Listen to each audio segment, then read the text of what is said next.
Assalamualaikum warahmatullahi wabarakatuh. Perkenalkan, nama saya Siti Nurfaiza dengan NIM 2022-070264. Saya akan menjelaskan materi tentang daur air. Daur air merupakan suatu proses atau siklus yang terjadi secara terus-menerus dan tidak pernah berhenti, mulai dari air yang ada di daratan berubah menjadi awan, kemudian menjadi hujan. Daur air akan terjadi terus-menerus selama bumi masih ada. Manusia sangat memerlukan air yang bersih, sehingga daur air dapat membuat air kotor menjadi air yang bisa kita konsumsi hingga sekarang. Daur air bermanfaat untuk mengatur suhu lingkungan, menciptakan hujan, mengatur perubahan cuaca, dan menciptakan keseimbangan ekosistem. Adapun tahap pertama daur air yaitu evaporasi. Awal mula proses daur air dimulai pada tahap evaporasi. Evaporasi yaitu proses penguapan air yang ada di permukaan akibat adanya energi panas dari sinar matahari yang terpancar ke bumi. Air dalam bentuk cair yang ada di laut, danau, sungai ataupun yang ada di sekitaran kita akan berubah dalam bentuk uap air. Jadi,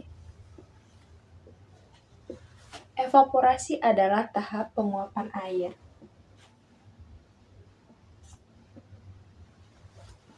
Lalu, yang kedua yaitu kondensasi. Pada saat air di seluruh permukaan bumi berubah menjadi uap air, ia kemudian naik ke atas menuju lapisan atas atmosfer. Pada ketinggian tertentu, uap air berubah menjadi partikel es yang berukuran sangat kecil. Akibat dari pengaruh suhu udara yang rendah, proses inilah yang disebut kondensasi. Kondensasi merupakan uap air yang berkumpul menjadi partikel es kecil.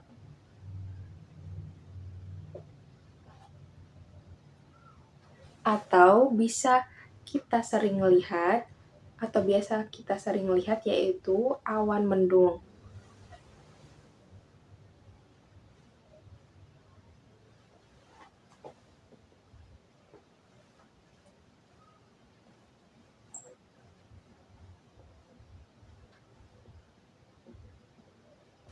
Lalu tahap selanjutnya yaitu pengendapan atau presipitasi. Awan yang merupakan uap air yang terkondensasi ataupun menjadi partikel-partikel es kecil tadi, karena pengaruh perubahan suhu atau angin panas, dan apabila suhu sangat rendah, yaitu di bawah 0 derajat, tetesan air jatuh sebagai hujan salju ataupun hujan es. Melalui proses presipitasi ini, air kemudian masuk kembali ke lapisan litosfer bumi ataupun lapisan paling rendah pada bumi. Lalu, proses pengendapan ini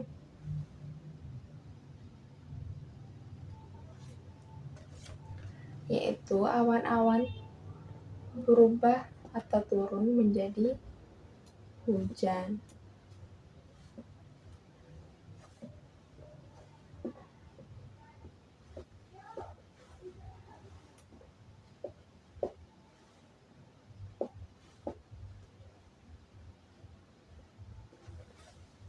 Lalu selanjutnya proses apa?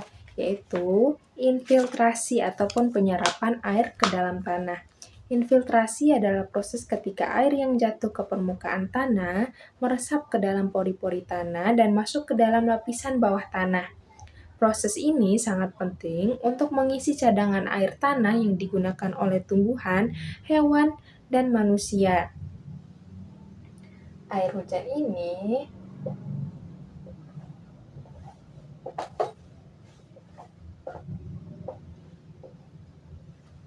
akan menyebabkan terjadinya proses infiltrasi ataupun penyerapan air ke dalam tanah.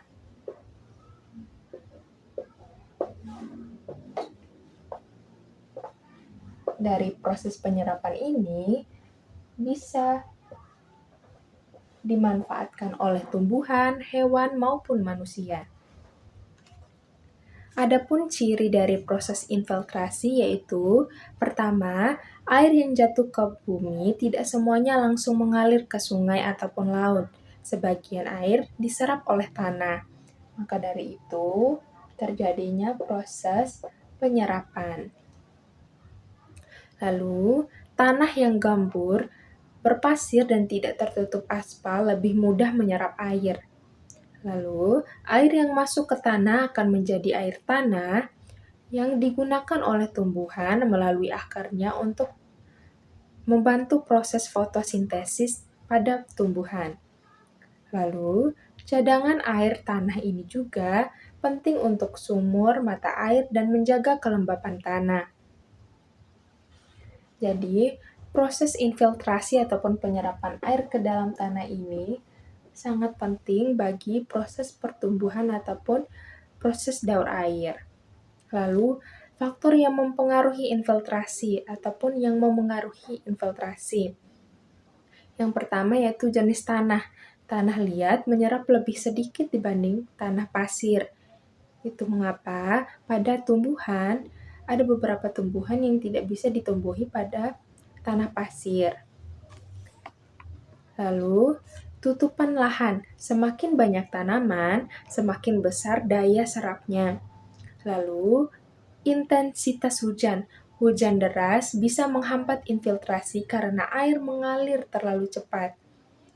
Apabila intensitas hujan terlalu tinggi, maka proses penyerapan ataupun infiltrasi ini tidak berjalan sesuai dengan intensitas hujan yang terjadi. Lalu, kemiringan tanah. Tanah miring cenderung mengalirkan air sebelum terserap.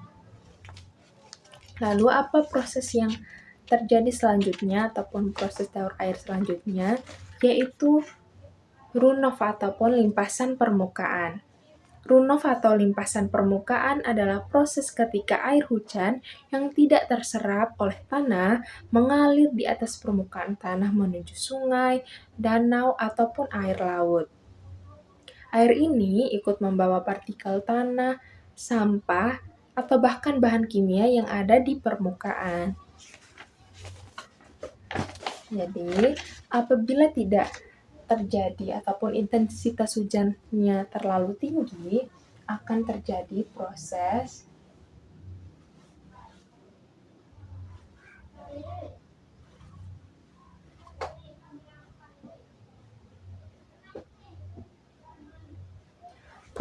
runoff.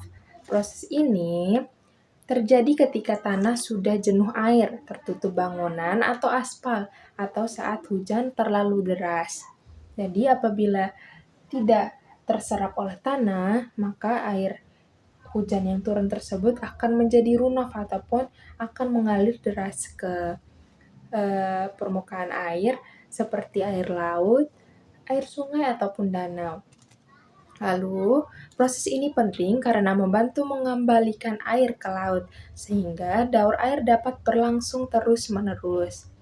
Namun, jika runoff terlalu besar bisa menyebabkan banjir dan erosi tanah. Nah, apabila runoff ini ataupun limpasan air ini terlalu banyak ataupun dibarengi oleh sampah, maka dapat menyebabkan terjadinya banjir. Itu mengapa kita perlu menjaga lingkungan kita agar senantiasa bersih, agar menghindari dari terjadinya banjir. Nah, apa contoh di kehidupan sehari-hari? Saat hujan turun deras di kota, air cepat mengalir di jalanan yang tertutup aspal. Karena tidak bisa meresap, air mengalir ke saluran dan sungai. Jadi, pada hujan deras yang terjadi di kota, karena minim permukaan tanah yang bisa menyerap, maka air-air tersebut akan mengalir di sungai ataupun air laut yang ada di sekitaran kota tersebut. Lalu kedua, di daerah perbukitan ataupun pertanian, jika tanah tidak ditanami, air akan mengalir deras dan membawa lapisan tanah atas dan menyebabkan terjadinya erosi.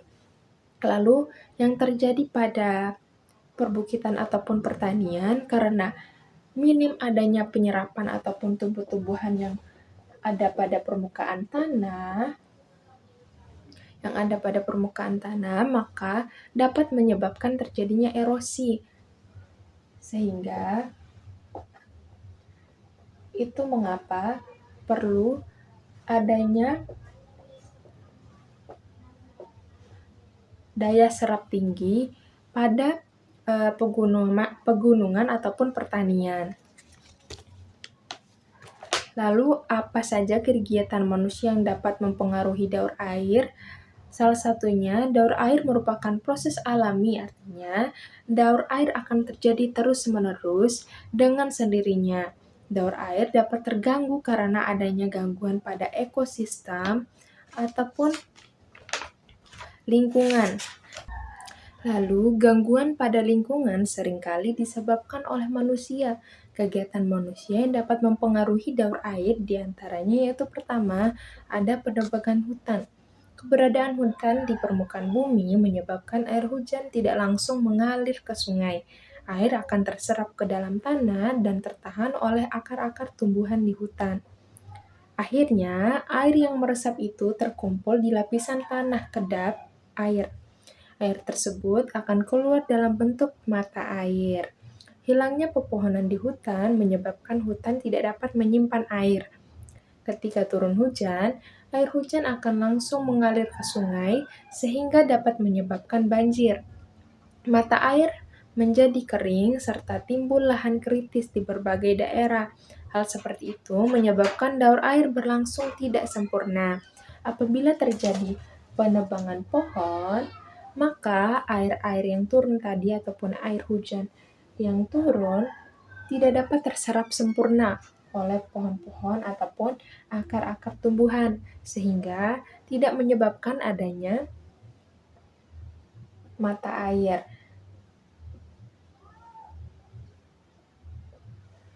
Jadi, apabila terjadi penebangan pohon, maka proses daur air tidak terjadi dengan sempurna.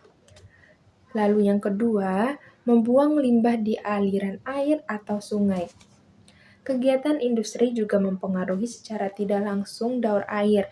Banyak pabrik membuang limbahnya ke sungai sehingga mencemari air sungai.